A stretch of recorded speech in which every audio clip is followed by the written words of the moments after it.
This is Guided, Hearing God's Voice in a Noisy World, and I'm Brenda Bertrand. I need to name something many of us are feeling but having trouble saying aloud. Something is wrong in our nation.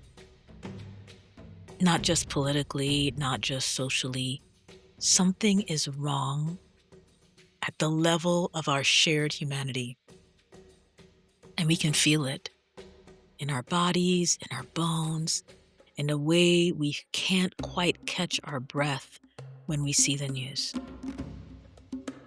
This episode is dedicated to Minnesota, to lives lost, to a place that has not yet healed, to streets that remember. This week, several people were shot, killed in the streets. Children were taken into custody. Families were torn open in the name of enforcement. And the government called it order, and they called it trying to bring peace. But many of us felt in our bodies, we felt tense when we heard that word. Our chests tightened, our breath shortened, our stomachs dropped. Friend, that response is not weakness, it is awareness. Your body, my body, is telling the truth.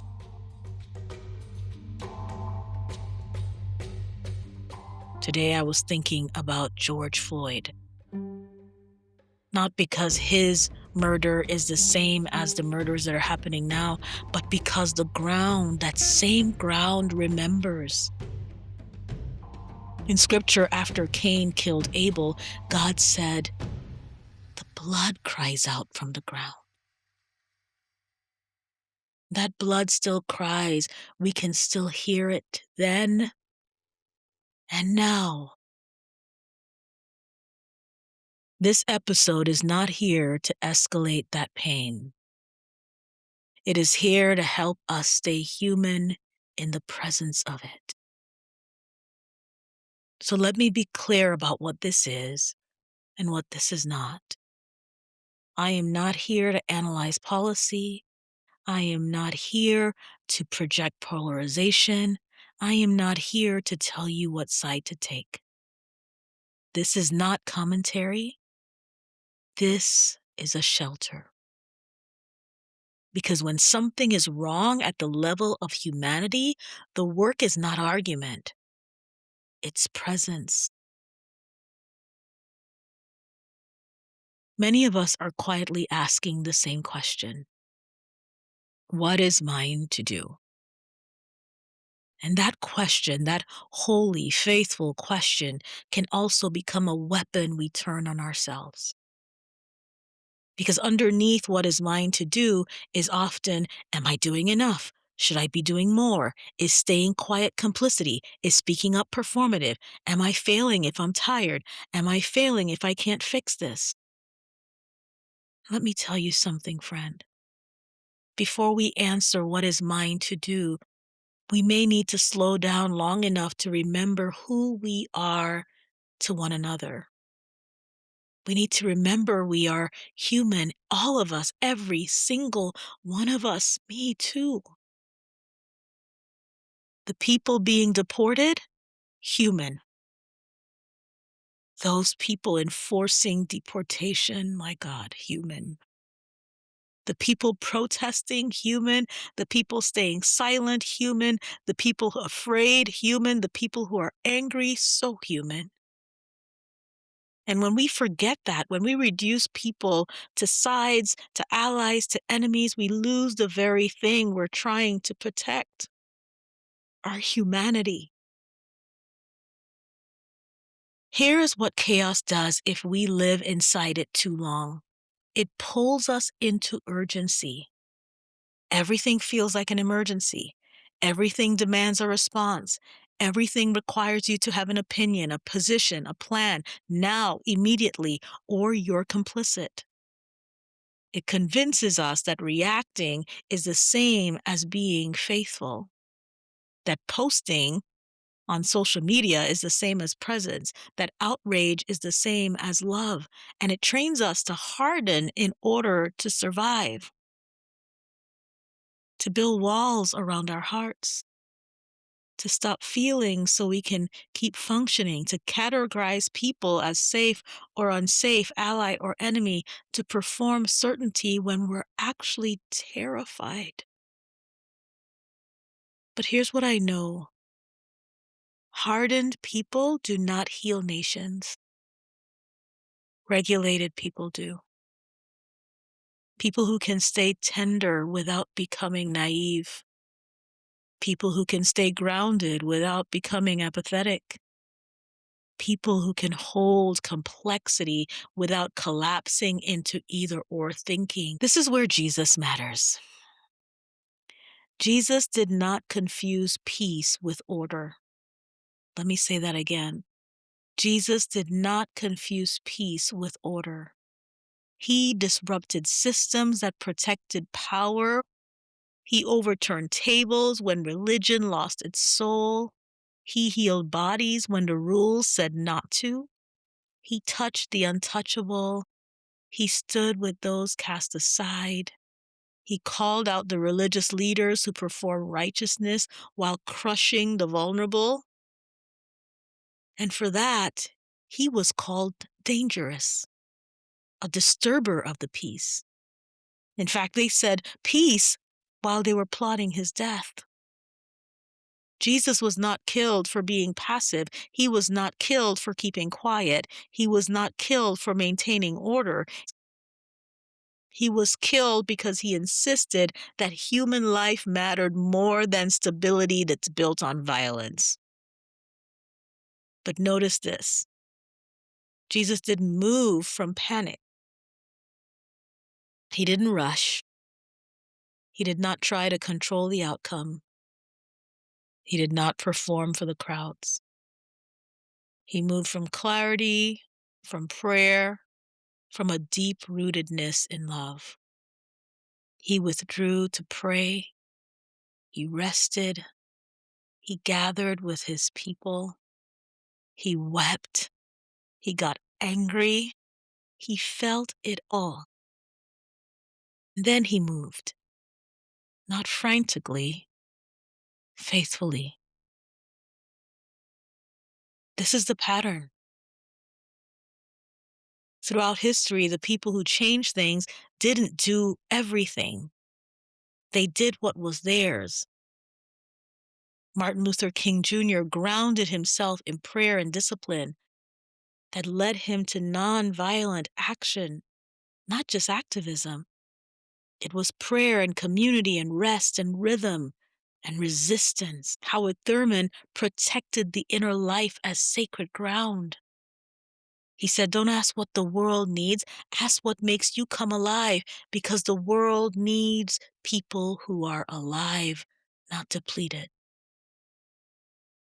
Harriet Tubman listened for the one clear route, the one clear direction, the one person, the one group, one step at a time, not the whole plan, not the guaranteed outcome, one step, and then the next. Dorothy Day fed people one meal, one person, one day for decades. These were not frantic people, although I'm sure in their inward parts they had to have felt anxiety and fear and all of the human things, but yet they were faithful. And there's the difference. Today I was thinking about the monks who are walking across the country in snow, step by step towards Washington, D.C. They cannot control what they will meet when they arrive. They cannot control the response. They cannot control the outcome. But this is theirs to do. Faithfulness is not control. It is alignment. It is asking what is mine, then listening, and then doing that thing even when it feels small, and even when it won't fix everything, even when no one sees. So let me say this gently. If you are quieter right now, that does not mean you are indifferent. And if you're tired, that does not mean you have failed. And if you are unsure, that does not mean you are lost. If you are grieving, that is not weakness. That is love refusing to go numb. And if you are angry, that is not unchristian. That is your soul recognizing injustice. And if you're afraid, that is not lack of faith. That is being human in frightening times. Sometimes the most faithful thing we can do is refuse to let fear strip us of our humanity. Because we live in a culture that confuses visibility with faithfulness, that measures worth by productivity, that equates silence with complicity, that demands you have an answer for everything. But God never needed an audience. God doesn't require that we have answers. Maybe God's just inviting us to listen, to still feel, to still choose one another, to still stay tender in these tender, tender times. So instead of asking, what should I do about all of this? Maybe we can ask ourselves a smaller, truer question. What can I stay present to without losing my tenderness, without losing my humanity? Not how can I fix the nation, but how can I stay human today? Not what grand gesture will prove I care, but what small act of love is mine to offer. Not how can I control the outcome, but what can I be faithful to even without seeing results? For me today, what was mine to do was simple. I played a song patterned after a prayer by Saint Teresa of Avila that reminded me I am not alone. I gathered with my spiritual community when I'd rather hide. We didn't fix anything. We were just human together. We were sad together. We listened to one another. We listened to God. We asked, what is our small little human thing to do? And we trusted that what we received from the Spirit, not what we can control, is our contribution. Faithful listening is not nothing. It is how love takes shape. That's enough. Before we close, let us pause together. Place one hand on your heart. Feel its warmth. Feel your heart beating. Notice your breath without trying to change it.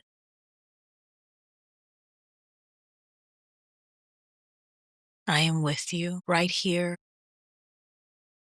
We are not alone in this moment.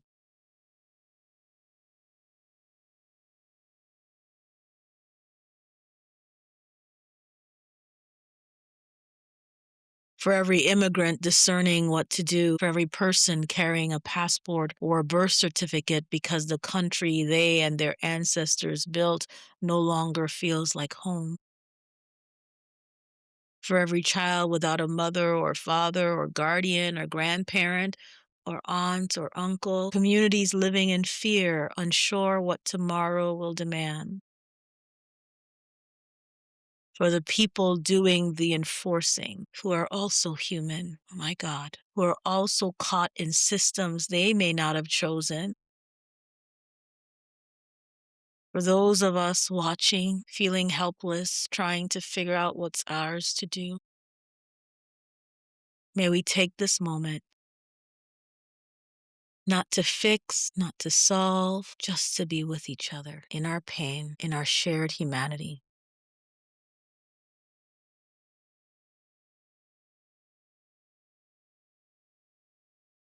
The Spirit brings someone, some group, an individual to mind right now. Hold hands with them in our shared humanity and whisper a prayer that they will have the grace to make it through another day in this nation, in this world, in this city, Minnesota, that they will have the grace to face another day.